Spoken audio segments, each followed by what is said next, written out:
Hello, everyone. I'm Afzal Hussain, and with me is former Pakistan Test captain Salman Butt. Salman, welcome to the show. How are you feeling?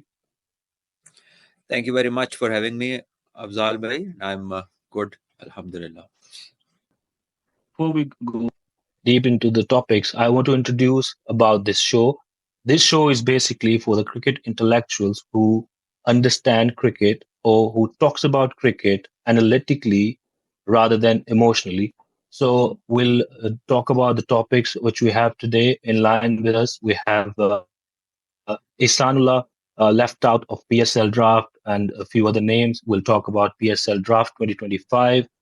We'll talk about David Warner and Kane Williamson and some of other names who will be part of PSL 10. So starting off with Ihsanullah, Salman bhai, I want to ask you because you've been developing cricketers from last couple of years as a head of cricket at GIC. So what went wrong with Ihsanullah in terms of his injury, uh, who is here to be blamed for? Like his he was one of the finest bowler in PSL 8, number one, I would say. He made his debut for Pakistan, but what went wrong? Concept that you've explained regarding this show is an answer to his problem.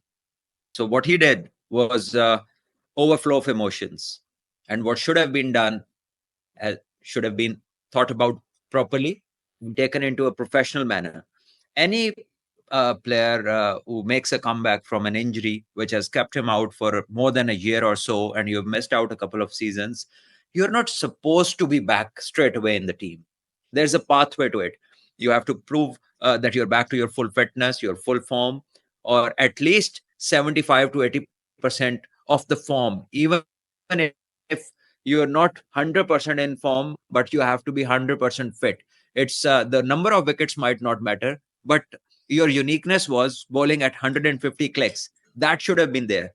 So I think the franchise owner and his team were, I think, they were pretty, straightforward and honest, and that's what any professional side would do. They said that because he hasn't played any sort of a domestic season or a competition in full, we cannot gauge him in terms of being fully fit or fully recovered to be able to deliver at his optimum levels.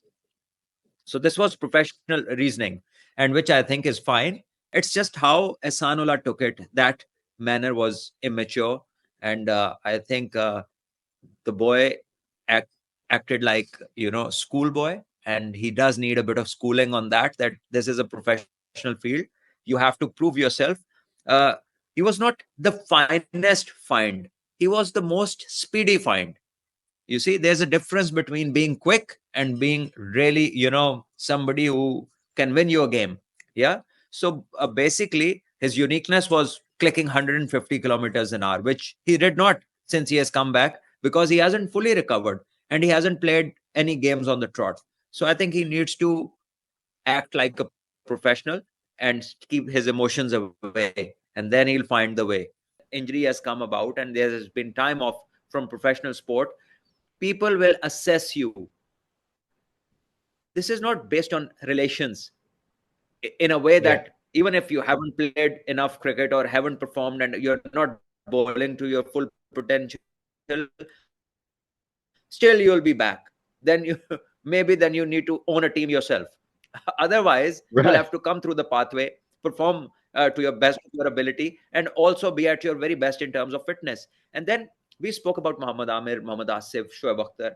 They were top-notch cricketers, not just in Pakistan, internationally. This is a boy who has hardly played a full season, hardly ever topped any tournament in the country, a local tournament, and he just bowled quick. Yeah, And bowling quick, yes, it excites us being Pakistanis. We get carried away by watching, genuine pace.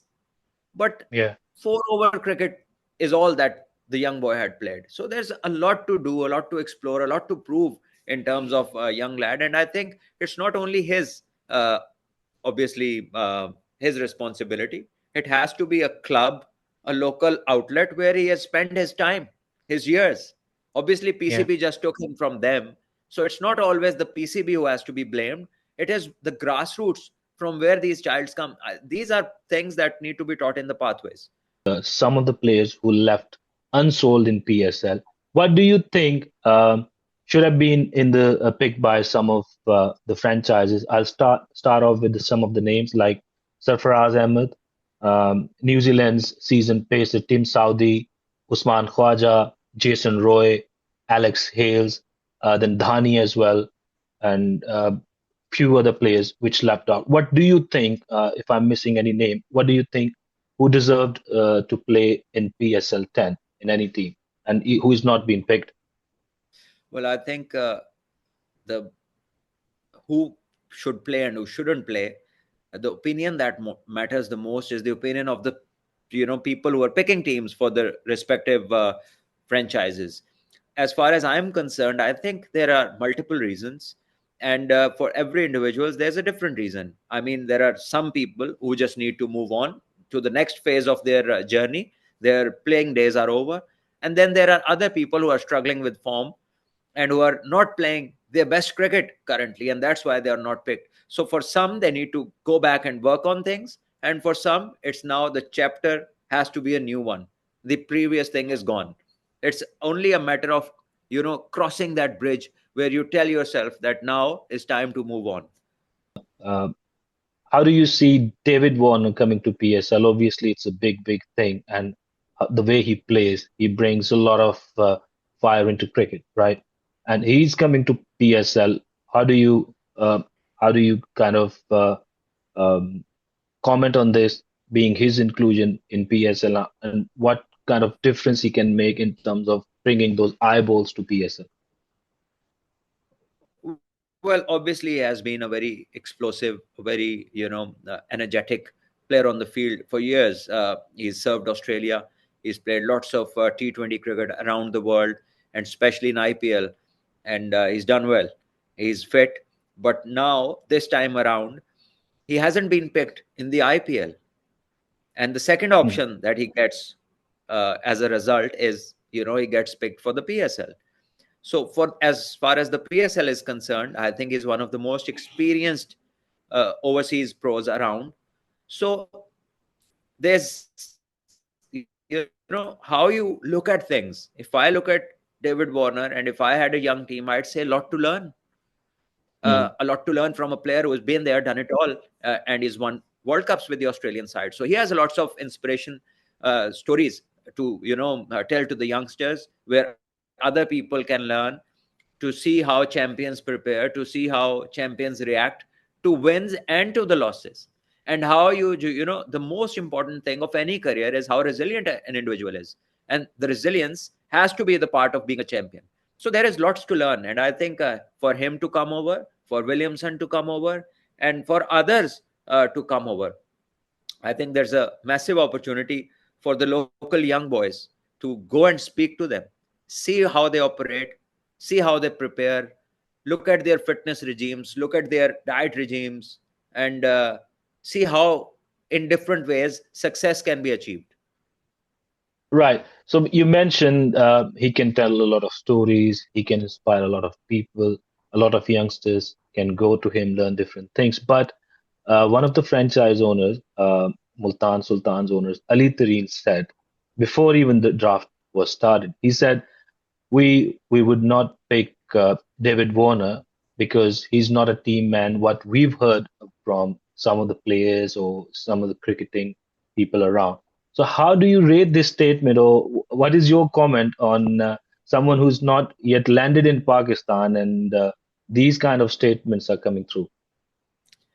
Well, the point is, just forget about everything else and just imagine if I am a player, and if I'm in a draft of some league which I'm going to appear for the first time, and one of the team owners comes up and has to say all that was said about him. Obviously, you wouldn't like that. It's not encouraging. So I think even if this is being very pure from the individual that spoke about him, it doesn't mean you have to say it all. You don't want to pick him, don't pick him. But Yeah.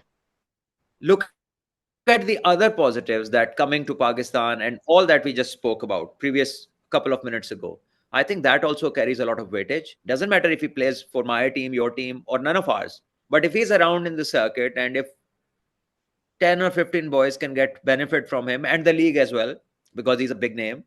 So I think we should be more welcoming and especially keeping in mind the fact that we have been struggling in the previous years to get big names Yes. due to various reasons. Yeah. So I think there's a better way of going around whatever you think, but it's all right. It's what he thought. He said, "This is what I think." Mhm. And we've seen a statement from Quetta Gladiators on live on one of the TV channels that he mentioned that I am and some of other franchise owners, we are not happy with the chain of command at PSL over the years. He says like we've seen a lot of different managements changing over the years, but we've been the same. Like the owners and the franchise owners, they are the same. So they are struggling to really match up with all these changes. So he gave the idea of having PSL as an independent body. So what do you think about this perspective of him? Well, there are a few aspects that you need to look at. Firstly, welcome to the Players Club. This is what they go through when every day the selectors change, the management changes, the cricket board hierarchy changes. This is what they go through. They're never in a position to know who to really talk to, who to open up with. And Yeah. there are people changing left, right, and center. And this is what the players go through. And remember, then they have to go in the center and they're expected to beat the best teams in the world and compete the very Yes. best. And then all these people can come back and criticize, oh, this didn't happen, that didn't happen. But we are living in a place where the environment has been tough. It hasn't been supportive. So obviously, stability is a huge factor in you know progress of any organization, any individual, anyone, or any group of people. But yes, there should be more stability. Everybody should know that for whatever reason he needs to see someone. He needs to see someone who is in that regard, who is pertinent, who he knows where I'm going. Whatever I require will be dealt with from this particular position. For us, the dilemma is if you go and complain about something, or if you have something to say, you never get to a point where you find that somebody telling you, I have taken this decision, let's sit down and talk about it. It is like the committee took that decision, the board of directors took that decision. They'll always name a group, never a particular position. And that is the case with the whole country. It's not just the PCB. Yeah. You can't have the whole Pakistan working in another manner and PCB in another manner. So I think that as far as the stability is concerned, it's a very valid thing. Coming down to the final topic of this show, how do you rate? I would give you all the franchise names. What is, in your opinion, and we are just discussing how good a team is on paper. Obviously, we'll see how they'll perform in the tournament. According to Salman Butt, which teams got the best, uh, you know, combination? They've got the best picks out of all these franchises. What do you think have the best combination at the moment? Well, to be very honest, there is no clear favorite. There is no heavyweight in Mhm. these 5 6 teams. All that they have is the product of their own thinking, and they all have different ways of thinking. They all have Yeah. their different patterns of thinking. Somebody is looking for big names, the other one is relying on stats, the other one Hmm. is relying on stats and names, and then there's Hmm. somebody who's looking to have players who are good in the field and also sellable products. So Yeah. their ways of thinking are very different. And Hmm. I think that is also the beauty of a league, when different mindsets compete in in an environment where there's something to be won, but they operate in different ways, so you learn different ways of success. And I think That's right. everybody have been successful at different times. So I think this year will be no different. But yes, the teams have changed their players a little bit. There have been new inductions. There have been big players' names added, and a few players have moved here and there. There have been a few wild card picks, but for me, nobody stands out on a different platform where you say that they will be hard to beat. I think the very important thing would be how you start the tournament, and then midway, if you can carry on, or either you rise up just around that midway mark, and then you somehow just can't stop winning, and that might be the way to go. But none of the teams is like you would say, wow, this team is wow, and the other teams, they're not they're not standing a chance against them. Like you mentioned, obviously we'll see how the tournament progresses as it starts. So by the look of it, what do you think? Who made the uh, good balanced sides in terms of having good spinners, having good fast bowlers, good all-rounders? Look, I'll just give you a description of, just for the people's sake, for the audience, I'll give you the Yeah, description of how I look at teams. Talk about Islamabad United. They've always played a different brand of cricket, which relates more to baseball. So they believe in more all rounders, in batting depth, and they want to see a side batting till number 9 and 10, and everybody can be an explosive player and win a game on his day. So there you will see they'll have maximum all rounders. Talk yes, about Showers Zalmi, they'll always have a big and a catchy name, and then they'll have a couple of explosive players. Then maybe they look to have a couple of all rounders, and then some genuine pace in the end. Talk about Multan Sultans, they've had a good mix mostly, and especially since the induction of Rizwan. I think their team, because the leadership is stable, they look like a better outfit. They yeah, can give credit to as many people as they like, but their outlook has changed since Rizwan took over. that's right. Yeah. So Rizwan is, I think, their X factor of stability. They didn't mention him, but I think that he is the main person behind running the show in a stable manner. And I think along with him, he has had good inductions. Usman Khan has been performing for them. Muhammad Ali did very well in the last year, but now he's been picked by some other team. So they have gotten Hasnan, who is in good form after making the Yeah, comeback. Then they have got Kamran Ghulam, who can give them stability in the middle and also at the top of the order. And if you look at them, their core is intact. Usama Mir was yes, the main, their chief destroyer in the last year's edition. He made a yeah. record for PSL wickets, and he's still there in the, in the platinum category. Platinum, yeah, Yeah, so they have a wonderful mix, and I think they stand a good chance as well. Lahore, well, they just cannot find a replacement for Rashid Khan. This is something they'll keep missing because he that's made right. their whole bowling look potent. And at the end of the day, his presence with the bat was, where the opposition would never feel comfortable unless they had taken him out of the game. That's So right. he was a big factor. So him not being there is a vulnerability for them, especially in the middle overs as a bowling side. But with Daryl Mitchell coming in as their overseas pro, the batting middle order has got some stability. But the bowling middle, where Rashid used to be very economical and pick up wickets, is an area of concern for Lahore Qalandars, and it stays the same. Right. Yeah, and Quetta has got a few good players in. I think they have got a mix of good young players now, and they're looking slightly better. But I think they have been mismanaged in the past few years. Their team was tailor made for Dubai conditions once the tournament kicked off, and then after 3 or 4 days, when it started to just spin around, stay low, Mhm. and grip a bit, then Quetta would be a very dangerous side. But since they came to Pakistan, it seemed as if they never got their combination going. They were never properly thought out. It was a haphazard sort of a side, losing and asking each other what's happening, what's going on. That was their outlook. But I think this year they might be a touch different because they have changed a few things, and obviously they are all they are looking to get in new players, but then they need to have different plans and better executions to make it look like making sense. Right.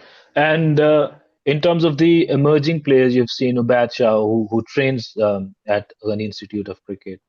He's moved to Multan Sultan, I reckon. Yeah. So, who is the emerging youngster that you're looking forward to for this I think edition of Ubaid T? is wonderful, no doubt about it. He's become very fit. He's bowled well in the domestic season. So is Ali Raza. Ali Raza is also there with one of the teams. Both of these young boys played for Yeah, Pakistan under 19, and definitely these two are the very good picks because we all know that emerging category fast bowler is something that possibly can be a material which you can rely upon. In emerging category, you hardly get a batter who can do wonders in a full professional league because there is an age boundary and batters usually get mature later in their later years.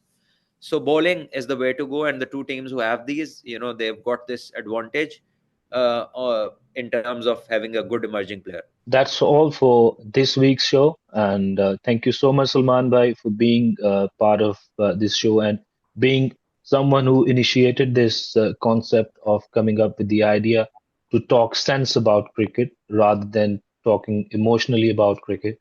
So thank you so much to you. Anything else that you want to say to your fans or like for the next week and the shows to come? Well, I think definitely along the way, as we progress, we'll like to answer a few questions from the fans and also, give a good week's roundup and give our peace of mind regarding whatever the situation is, however the cricketing world is going, and however the players are performing, and to just give our own insight based on our experience and the knowledge that God has given us. Apart from that, it's not that we are right or we are wrong. It's our perspective. You may like it, you may not, but if you like it, just keep watching, keep subscribing, and inshallah, we'll try to bring you the best things that we can. And also, don't forget to click the bell icon. All right. That's all for this week's show. Thank you so much, Salman Bhai, and everyone watching. See you next week.